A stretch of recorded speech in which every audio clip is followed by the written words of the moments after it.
पुणे मेट्रोवरून भाजप आणि राष्ट्रवादी काँग्रेसमध्ये मानापमान नाट्यावर पडदा पडतो ना पडतो तोच काँग्रेसनं पुणे मेट्रोचं भूमिपूजन करून भाजपला शह देण्याचा प्रयत्न केलाय।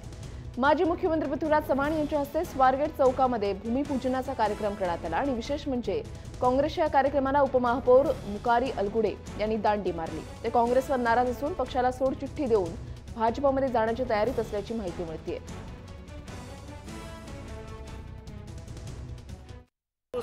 आमचा हा जो कार्यक्रम होता तो एक प्रातिनिधिक स्वरूपात निषेध कार्यक्रम होता आणि याच्याकरता होता की आम्हाला महाराष्ट्राच्या जनतेला आणि पुणेकरांना सांगायचं आहे की नागपूर मेट्रो जर 6 महिन्यात होत असेल तर पुणे मेट्रोला 3.5 वर्ष का लागली आणि पुणे मेट्रोचं काम ज्या धीमे गतीने चाललं आहे, मी सगळ्या तारखा दिलेल्या आहेत। त्याचा आमचा स्पष्ट आरोप आहे की तुम्ही पुणे महापालिकेच्या निवडणुकीच्या तारखा डोळ्यासमोर ठेवून आणि मुंबई महापालिकेच्या निवडणुकीच्या तारखा डोळ्यात ठेवून हे दोन्ही कार्यक्रम करताय। त्यामुळे तुमचा उद्देश स्पष्ट नाही आहे। हे दोन्ही कार्यक्रमाचा संकल्पना आम्ही सगळ्या मूलभूत काम केलं होतं, तुम्ही आता हे इथपर्यंत आणलं त्याबद्दल आम्ही तुमचं अभिनंदन करतो। त्यामध्ये काही नाही, पुणेकरांना मेट्रो मिळाली पाहिजे, पण त्यातलं राजकारण आम्ही अधोरेखित करू इच्छितो।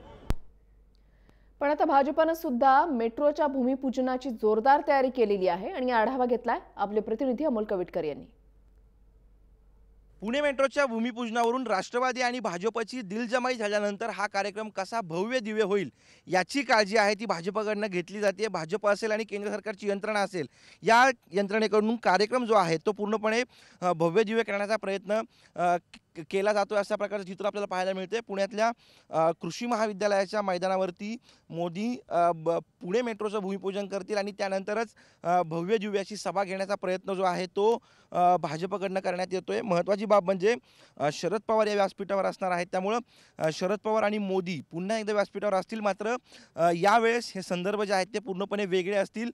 महापालिका निवडणुकांच्या पार्श्वभूमीवरती नेमकं शरद पवार काय बोलतायत आणि त्याला नरेंद्र मोदी कसं उत्तर देत आहेत हे पाहणं महत्त्वाचं असेल। मात्र अलीकडच्या काळातले जर काही कार्यक्रम बघितले तर त्या कार्यक्रमानुसार आत्तापर्यंत मोदींकडनं शरद पवार आणि पवारांचं कौतुकच आपल्याला ऐकायला मिळालेलं आहे। त्यामुळं निवडणुकीच्या पार्श्वभूमीवर नेमकं मोदी काय वक्तव्य करतात याकडे सगळ्यांच्या नजरा असतील।